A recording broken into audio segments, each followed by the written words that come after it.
আল্লাহর এই ঈমান বৃদ্ধি করার জন্য আল্লাহর কাছে দোয়া কবুলের জন্য সহজ আর সবচেয়ে মজার একটা কাজ আছে। সেটা হলো অজু থাক না থাক, গোসল থাক না থাক, মাথায় কাপড় থাক না থাক, রান্নাঘরে থাকেন, মাছ কুটতে থাকেন, রিক্সা চালাতে থাকেন, দুটো কাজ করবেন। একটা হলো আল্লাহর জিকির করবেন, দরুদ পড়বেন, আর একটা হলো দোয়া করবেন। দোয়া মানে হাত তুলতে জরুরি না।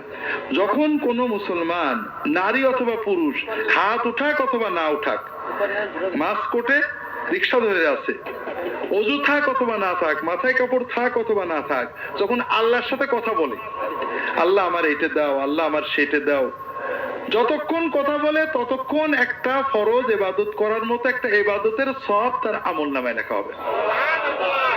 2 নম্বর লাভ হলো এই যে দোয়া করছেন, আল্লাহ কোনো দোয়া ব্যর্থ করেন না। আপনি যা চাবেন, আল্লাহ এবারে ভর্তি পরীক্ষা দিছি, আল্লাহ এবার পরীক্ষা দেবো, আল্লাহ একটা চাকরি করছে, আল্লাহ আমার ছেলেটার এই অবস্থা এটা করে দেওয়া হইতে, আপনি আল্লাহর সাথে বিড়বিড় করে কথা বলছেন, মনে মনে কথা বলছেন। আল্লাহর কাছে যাই চাবেন, আল্লাহ সঙ্গে সঙ্গে দোয়াটা কবুল করে নেবে। তবে আল্লাহ দেবেন 3 ভাবে, 1 ভাবে। হয় যেটা চেয়েছেন ওইটা দেবে, নইলে আপনার একটা বিপদ কাটিয়ে দেবেন, নইলে আল্লাহ আখেরাতে জান্নাতে আপনার জন্য সওয়াব জমা করে রাখবেন, লস নেই। 3 নম্বর, যতক্ষণ আল্লাহর সাথে কথা বলবেন মনটা ভালো লাগবে। কথা কি বুঝতে পেরেছেন? আর আল্লাহর জিকির করবেন সব সময়।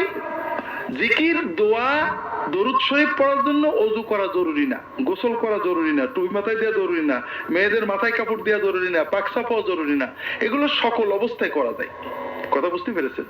এতে ঈমান মজবুত হয়, আল্লাহর দিকে মন যায়, দোয়া কবুল হওয়ার মতো পরিবেশ তৈরি হয়। কথা কি বুঝতে পেরেছেন?